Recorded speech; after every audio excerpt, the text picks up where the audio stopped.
Distant Correspondents by Charles Lamb. My dear F., when I think how welcome the sight of a letter from the world where you were born must be to you in that strange one to which you have been transplanted, I feel some compunctious visitings at my long silence.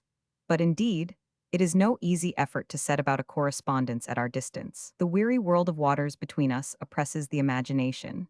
It is difficult to conceive how a scrawl of mine should ever stretch across it. It is a sort of presumption to expect that one's thoughts should live so far. It is like writing for posterity, and reminds me of one of Mrs. Rowe's superscriptions, Alkender to Strephon, in the shades. Cowley's postangel is no more than would be expedient in such an intercourse. One drops a packet at Lombard Street, and in 24 hours a friend in Cumberland gets it as fresh as if it came in ice. It is only like whispering through a long trumpet. But suppose a tube let down from the moon, with yourself at one end, and the man at the other. It would be some balk to the spirit of conversation, if you knew that the dialogue exchanged with that interesting theosophist would take 2 or 3 revolutions of a higher luminary in its passage. Yet for aught I know, you may be some parasangs nigher that primitive idea, Plato's man, than we in England here have the honor to reckon ourselves. Epistolary matter usually compriseth 3 topics: news, sentiment, and puns. In the latter I include all non-serious subjects, or subjects serious in themselves but treated after my fashion non-seriously. And first, for news. In them the most desirable circumstance, I suppose, is that they shall be true. But what security can I have that what I now send you for truth shall not before you get it unaccountably turn into a lie? For instance, our mutual friend P. is at this present writing, my now in good health, and enjoys a fair share of worldly reputation. You are glad to hear it. This is natural and friendly. But at this present reading, you're now, he may possibly be in the bench, or going to be hanged, which in reason ought to abate something of your transport, i.e. at hearing he was well, and C, or at least considerably to modify it. I am going to the play this evening to have a laugh with Munden. You have no theatre, I think you told me, in your land of D realities. You naturally lick your lips and envy me my felicity. Think but a moment, and you will correct the hateful emotion. Why, it is Sunday morning with you, and 1823. This confusion of tenses, this grand solecism of 2 presents, is in a degree common to all postage. But if I sent you word to Bath or the Devizes that I was expecting the aforesaid treat this evening, though at the moment you received the intelligence my full feast of fun would be over, yet there would be for a day or 2 after, as you would well know, a smack, a relish left upon my mental palate, which would give rational encouragement for you to foster a portion at least of the disagreeable passion, which it was in part my intention to produce. But 10 months hence your envy or your sympathy would be as useless as a passion spent upon the dead. Not only does truth, in these long intervals, unessence herself, but, what is harder, one cannot venture a crude fiction for the fear that it may ripen into a truth upon the voyage. What a wild, improbable banter I put upon you, some 3 years since, of Will Wetherall having married a servant maid. I remember gravely consulting you how we were to receive her, for Will's wife was in no case to be rejected, and your no less serious replication in the matter. How tenderly you advised an abstemious introduction of literary topics before the lady, with a caution not to be too forward in bringing on the carpet matters more within the sphere of her intelligence, your deliberate judgment, or rather wise suspension of sentence, how far jacks and spits and mops could with propriety be introduced as subjects, whether the conscious avoiding of all such matters in discourse would not have a worse look than the taking of them casually in our way, in what manner we should carry ourselves to our maid Becky, Mrs. William Wetherall being by, whether we should show more delicacy, and a truer sense of respect for Will's wife, by treating Becky with our customary chiding before her, or by an unusual deferential civility paid to Becky as to a person of great worth, but thrown by the caprice of fate into a humble station.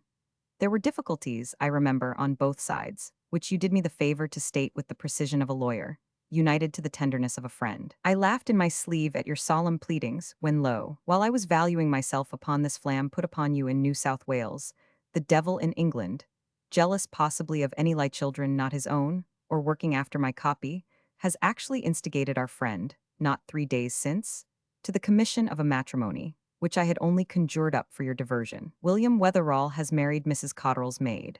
But to take it in its truest sense, you will see, my dear F., that news from me must become history to you, which I neither profess to write, nor indeed care much for reading.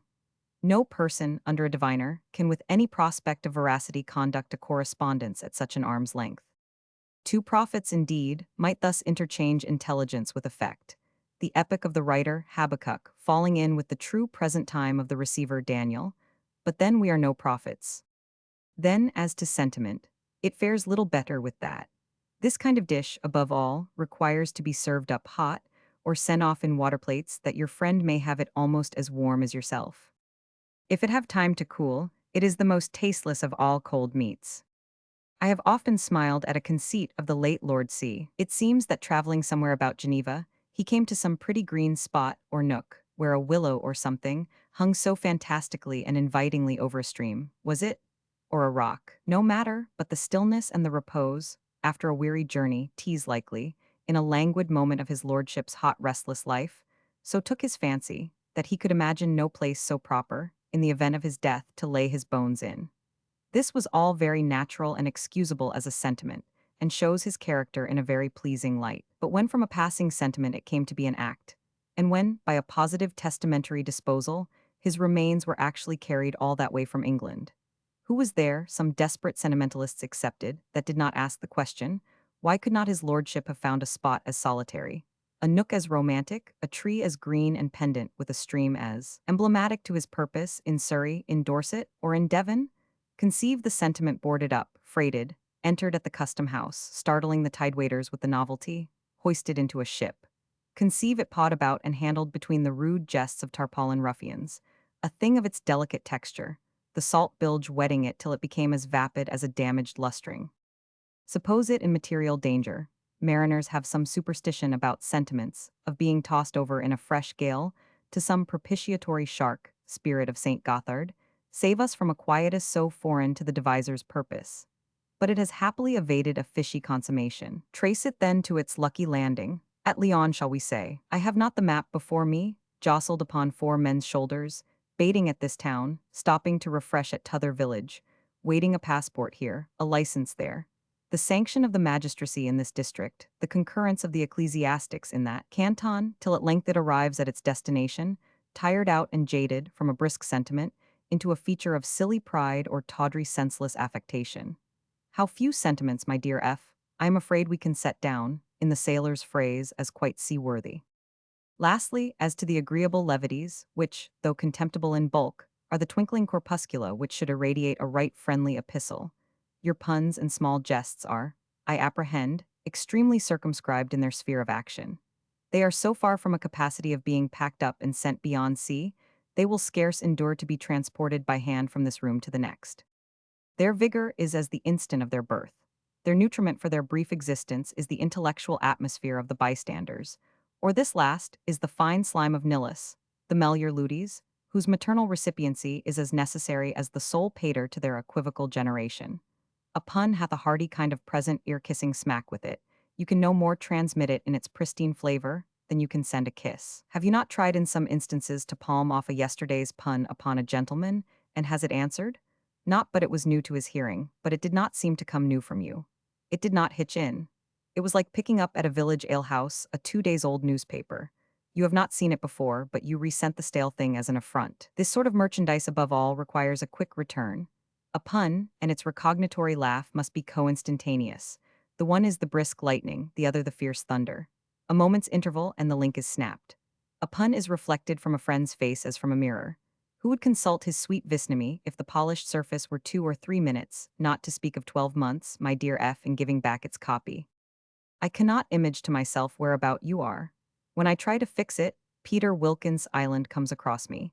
Sometimes you seem to be in the Hades of Thieves. I see Diogenes prying among you with his perpetual fruitless lantern. What must you be willing by this time to give for the sight of an honest man? You must almost have forgotten how we look. And tell me what your Sydneyites do? Are they THVNG all day long? Merciful heaven, what property can stand against such a depredation? The kangaroos, your aborigines, do they keep their primitive simplicity un-Europe tainted with those little short forepuds, looking like a lesson framed by nature to the pickpocket? Marry, for diving into fobs they are rather lamely provided a priori, but if the hue and cry were once up, they would show as fair a pair of hind shifters as the expertest locomotor in the colony. We hear the most improbable tales at this distance. Pray, is it true that the young Spartans among you are born with 6 fingers, which spoils their scanning? It must look very odd, but use reconciles. For their scansion, it is less to be regretted, for if they take it into their heads to be poets, It is odds, but they turn out, the greater part of them, vile plagiarists. Is there much difference to see to between the son of a THF and the grandson? Or where does the taint stop? Do you bleach in 3 or in 4 generations? I have many questions to put, but 10 Delphic voyages can be made in a shorter time than it will take to satisfy my scruples. Do you grow your own hemp? What is your staple trade, exclusive of the national profession, I mean? Your locksmiths, I take it, are some of your great capitalists. I am insensibly chatting to you as familiarly as when we used to exchange good morrows out of our old contiguous windows in pump-famed Haircourt in the Temple. Why did you ever leave that quiet corner? Why did I? With its complement of 4 poor elms from whose smoke-dyed barks, the theme of jesting ruralists, I picked my first lady birds. My heart is as dry as that spring sometimes proves in a thirsty August, when I revert to the space that is between us, a length of passage enough to render obsolete the phrases of our English letters before they can reach you. But while I talk, I think you hear me, thoughts dallying with vain surmise. I me, while the seas and sounding shores hold far away. Come back before I am grown into a very old man, so as you shall hardly know me. Come, before Bridget walks on crutches. Girls whom you left children have become sage matrons, while you are tarrying there. The blooming Miss W. R. You remember Sally W. R. called upon us yesterday, an aged crone. Folks whom you knew die off every year. Formerly, I thought that death was wearing out. I stood ramparted about with so many healthy friends. The departure of JW, 2 springs back, corrected my delusion. Since then, the old divorcer has been busy. If you do not make haste to return, there will be little left to greet you, of me or mine.